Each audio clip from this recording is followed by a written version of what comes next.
You clicked on this video because you have narrow feet and love playing football. So in this video I'm going to show you 5 football boots which I recommend for narrow feet.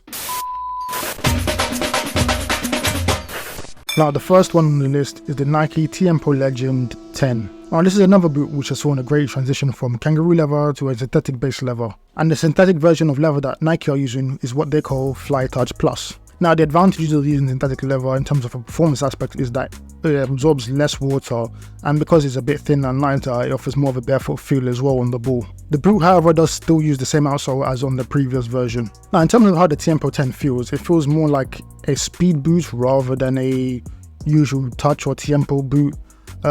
Or you could kind of characterize it as maybe like a more modern day CTR 360. The feel for the ball is definitely different to what you would get on like usual kangaroo leather, but it's not anything bad. The boot just feels very different to a usual Tiempo. However, the boot is still a very good boot in my opinion, and it's a solid option that you should try if you're interested. And in terms of sizing, I'd go true to size. Now the next boot I'm going to recommend is probably the most underrated boot on this list, or in this video should I say, and that is the new Balance Furon V7 Pro. Now this boot is arguably the best speed boot on the market right now, and it pretty much has everything that you want in a speed boot. It's lightweight, it's comfortable, great feel for the ball, aggressive tooling, it ticks all the boxes. And the unique thing about the boot compared to other speed boots in the market is the lacing system. So the lacing system is on the outside of the boot, more towards the side, so it kind of gives you almost like this, the beneficial of almost like a laceless boot, while still getting that good amount of lockdown that you would have from laces. Now in terms of sizing, it depends on your taste. So if you want absolutely no room in your boot while you wear them,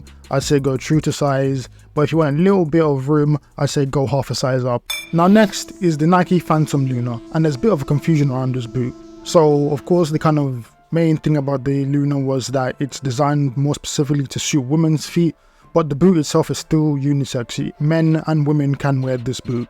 And for example, the likes of Chouameni and Kevin De Bruyne have been wearing the Lunar this season. And that being said, because of these kind of specifications that caters more to women with this boot, it actually makes the boot fit a bit more narrower as well.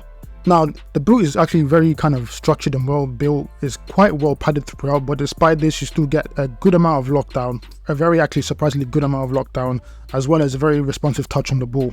And the way the boot actually fits to your foot and leg because of the collar, it almost feels like the boot itself is like an extension of your body.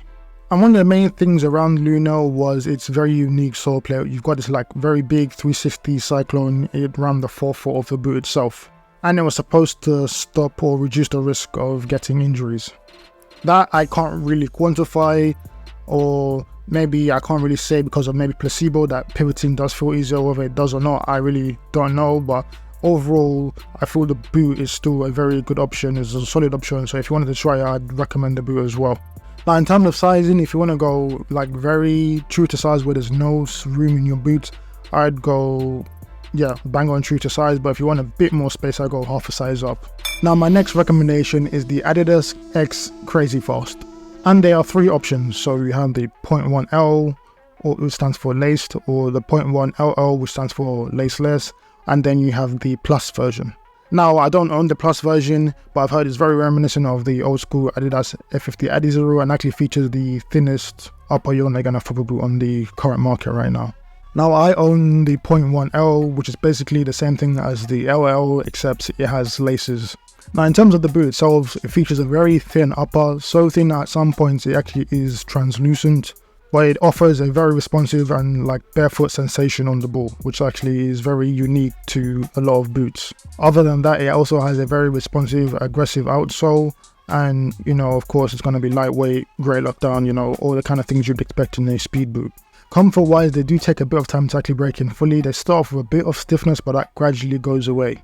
And the boots fit a tiny bit long, but I would still go true to size. Now the last boot I recommend is going to be of no surprise to anyone, and that is the Nike Mercurial Air Zoom. And the collar just provides a bit more lockdown and comfort. Now this model of the Mercurial is very different to the previous one. It does however use the same vapor set upper that we saw on the previous model, but this boot is a lot different in terms of feel and fit. So It's a bit more padded than you usually expect from a Vapor, or a Mercurial should I say, but it still does offer a good feel for the ball, but not as much of a barefoot sensation as with previous models. Now, the most unique part of this Mercurial model, I would say, is the tooling. It features Nike's Air Zoom technology in the outsole, which is supposed to give you that kind of extra responsive step when you're taking off or pushing off or running, etc. Whether it actually does that is debatable, or if it makes a difference, it's debatable. And it also has this very unique stud configuration. You have these kind of longer studs for a bit of stability, and then you have these kind of tri-star studs as well, which are pretty much like 3 chevron shaped studs put together, and what they do is offer multi-directional traction, so you get more grip when you're changing direction in all types of ways. Now, if you ask me, this Air Zoom Mercurial is not as good as previous models. I think it's a bit more comfortable than the previous models, but in terms of overall football, I wouldn't say it's as good. However, it's still a very solid option, and it's still one I would recommend. And of course, once again, go true to size with this one. And that's been it for the video. Hopefully you found it helpful. If you did, be sure to leave a like. And if you're interested in like football boot content or any kind of football gear content, I do all sorts of videos like product reviews, comparisons, explanations of boot technology. So if that's your thing, be sure to subscribe to the channel and also to follow me on all my socials. Like always, my name is Sub. This has been SubStanceFtbl. Thank you for watching. Peace out.